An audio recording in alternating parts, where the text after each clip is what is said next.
था कि हम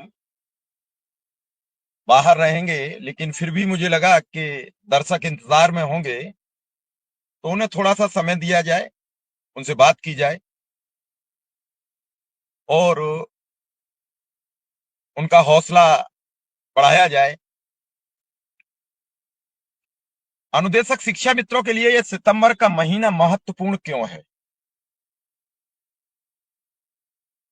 सवाल बड़ा है और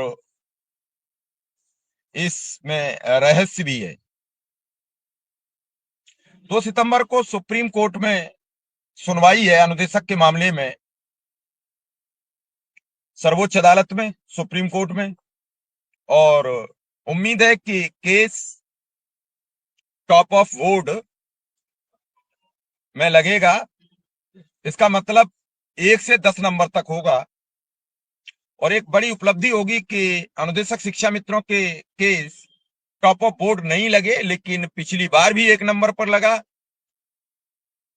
बस परमपिता परमेश्वर से प्रार्थना है कि सरकारी वकील सुरक्षित रहें और कोर्ट में प्रस्तुत हो जाए। पिछली बार की तरह वो अपने पांव में फ्रैक्चर बताकर मौका न मांगे।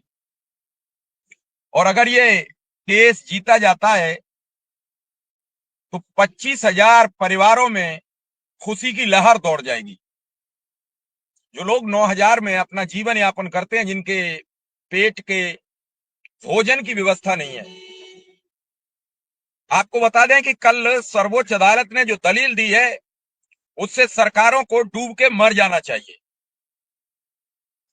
और उसका रीजन है, अदालत ने क्या कहा कि आप शिक्षक को अगर वेतन नहीं दोगे तो इस देश का विकास होगा कैसे। और ये कौन सी सरकार के ऊपर टिप्पणी की है? गुजरात सरकार पर, जहां शिक्षक को सिर्फ 30,000 रुपया मिलता है और उत्तर प्रदेश में 9,000। यही हमारे मुख्यमंत्री थे योगी आदित्यनाथ, सड़क पर आवाज उठाते थे कि अनुदेशक और शिक्षा मित्र भूख से न मर जाए। जब से मुख्यमंत्री बने 8 वर्ष में 2 रुपया का इजाफा नहीं किया, पता नहीं क्या।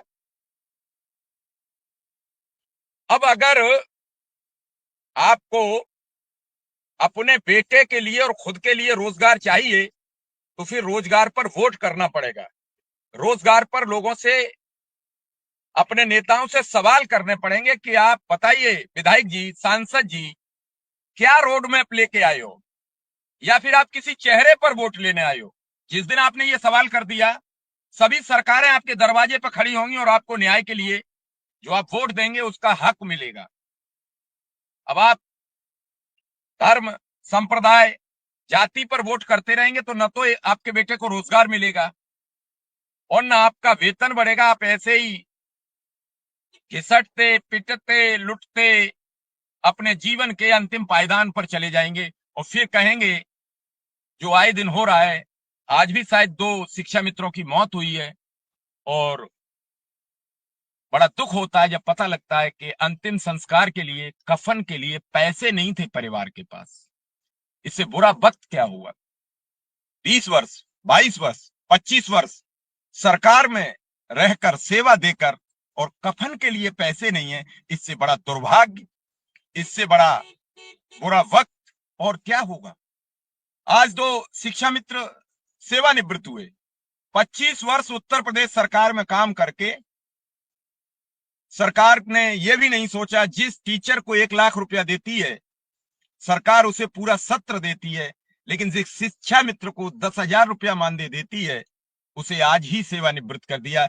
यह है उत्तर प्रदेश का जलजला। और आपको बता दें, इसी प्रदेश से विभक्त होकर, अलग कर एक राज्य बना उत्तराखंड। इसी की 5 लोकसभा सीटें और 23 विधानसभा सीटों को जोड़कर बनाया गया उत्तराखंड। और इसी राज्य में भर्ती किए गए शिक्षा मित्र बगल के राज्य में 20,000 रुपया पिछले 8 वर्ष से पा रहे हैं। और उत्तर प्रदेश में सरकार ने 2 रुपया नहीं बढ़ाए।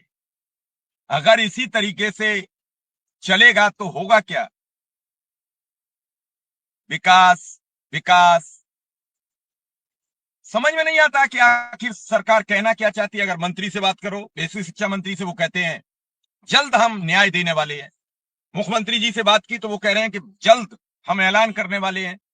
लेकिन इलाहाबाद उच्च न्यायालय ने जो सरकार से कहा, अल्टीमेटम दिया 18 तारीख तक का, अब सरकार 18 सितंबर से कम अपना जब हल्फनामा दाखिल करे उससे पहले कम से कम शिक्षा मित्रों के बढ़े हुए वेतन का तो ऐलान कर दे। अदालत ने कहा है कि एसीएस बेसिक दीपक कुमार जी, शिक्षा महानिदेशक कंचन वर्मा, शिक्षा सचिव प्रताप सिंह बघेल, शिक्षा सचिव सुरेंद्रनाथ तिवारी, चारों कोर्ट में हाजिर हों अगर वेतन नहीं बढ़ाएंगे। इसी तरीके का आदेश होना चाहिए। मैं जज साहब को भी धन्यवाद देता हूं, कम से कम उन्हें 1,40,000 परिवारों की फिक्र तो नजर आई। यही तो सर्वोच्च अदालत ने कहा कि गुजरात सरकार जब हाई कोर्ट में ये शिक्षक जीत गए तो सुप्रीम कोर्ट क्यों आई। इसका मतलब सरकार चाहती है कि